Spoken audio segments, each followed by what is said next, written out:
Dans son ministère auprès des enfants de Dieu, le Saint-Esprit poursuit des objectifs précis.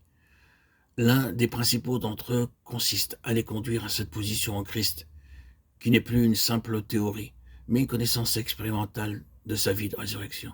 D'étape en étape, il les initie à cette existence céleste qui est celle de Christ, et que nous sommes appelés à partager déjà sur cette terre.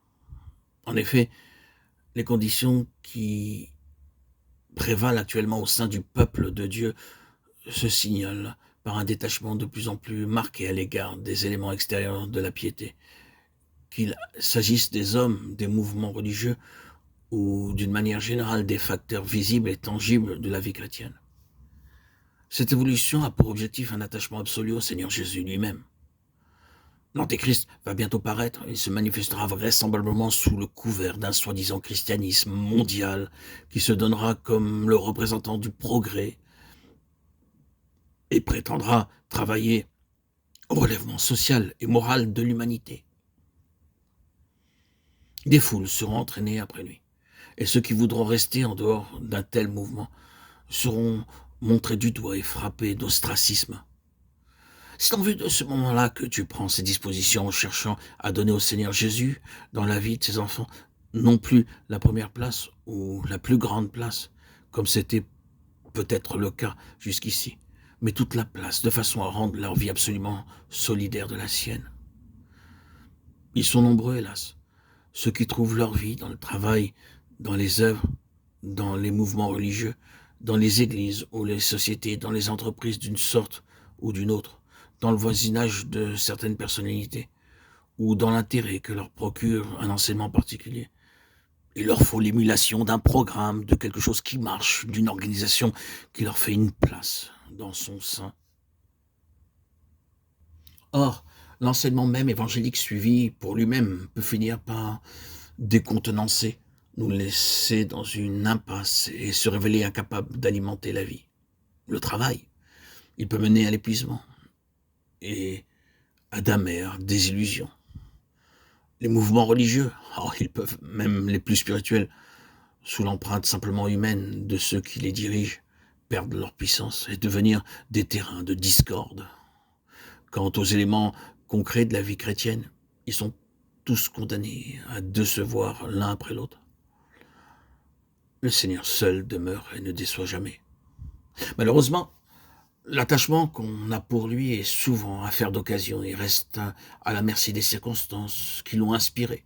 Une personne ou un groupe de personnes, un mouvement spirituel, un endroit, une œuvre, que ces points d'appui viennent à fléchir. La foi chancelle. La personne du Seigneur semble éclipsée. Et il en résulte pour la vie spirituelle une douloureuse période d'incertitude et d'obscurité.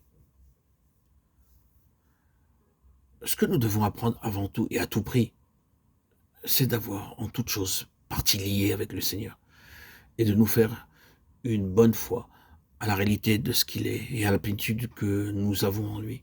Il faut que si vie soit la nôtre, que sa vie soit la nôtre, pour notre esprit tout d'abord, pour le rendre fort. Car si nous n'avons pas pour le maintenir en forme que des intérêts extérieurs et des préoccupations simplement objectives, il arrivera ceci, c'est que nous ne serons forts en esprit qu'occasionnellement, sous la pression d'une nécessité extérieure, d'une circonstance difficile ou d'une extrémité. Pour notre intelligence et notre entendement, il nous faut au même degré le Seigneur lui-même et son afflux de vie. Autrement, la vérité reste pour nous quelque chose d'abstrait, ou se présentera comme un simple chapelet d'affirmation. Ce dont nous avons besoin, c'est d'une vérité qui vive et propage la vie. Pour notre corps, enfin, il nous faut sa vie. Nous pouvons être faibles et forts sur le plan naturel, la question n'est pas là. Et n'est pas non plus dans un principe de guérison se substituant à l'enseignement de la vérité. Il est facile sur cette voie de devenir l'esclave d'une idée fixe. Non, c'est le Seigneur lui-même qui est notre vie. Soit que nous restions éprouvés par quelques faiblesses physiques, soit que nous en soyons affranchis, selon que l'un ou l'autre servira le plus à sa gloire. Ce qui importe, ce n'est pas tant notre état naturel que la toute-puissance des ressources divines, grâce auxquelles nous pouvons dominer cet état naturel. Les enfants de Dieu passent à l'heure actuelle par des épreuves terribles. Partout, ils sont aux prises avec des difficultés exceptionnelles. L'ennemi, semble-t-il, prend moins de répit que jamais. Et pour les croyants eux-mêmes, prendre du répit devient de plus en plus dangereux. Pour tenir avec succès le contre-pied d'une telle situation, il y a une chose, une seule qui se révèle suffisante.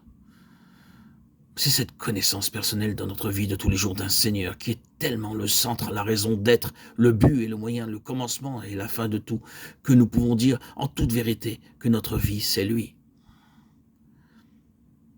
Il les exhorta tous à rester d'un cœur ferme attaché au Seigneur. Acte 2, 23. Il n'y a peut-être pas, à l'heure présente, de mots d'ordre plus opportun que cette exhortation de Barnabas aux convertis d'Antioche.